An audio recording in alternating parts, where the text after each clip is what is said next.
12 જૂન 2025ના રોજ સુરત જિલ્લાના કામરેજ તાલુકાના ઉંબેલ ગામ શોકમાં ડૂબી ગયું હતું, જ્યારે ગામની પુત્રી વિભૂતિ અતુલ પટેલનું અમદાવાદ વિમાન દુર્ઘટનામાં મૃત્યુ થયું હતું.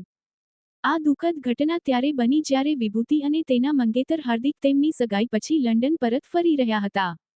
વિભૂતિ ભારતમાં ફિઝિયોથેરાપીનો અભ્યાસ પૂર્ણ કર્યા પછી લંડનમાં વધુ શિક્ષણ મેળવી રહી હતી. લગભગ 10 દિવસ પહેલા તે તેની સગાઈ માટે તેના વતન આવી હતી. તેણીની સગાઈ હાર્દિક દેવરાજ અનાવિયા સાથે થઈ હતી, જેને તેણી લંડનમાં અભ્યાસ કરતી વખતે મળી હતી. વિભૂતિનો મૃતદેહ તેના વતન ઉંબેલ લાવવામાં આવ્યો હતો.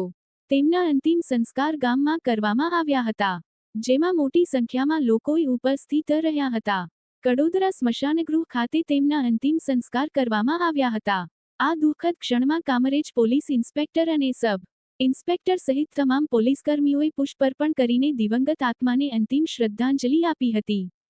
Bureau report, Surat.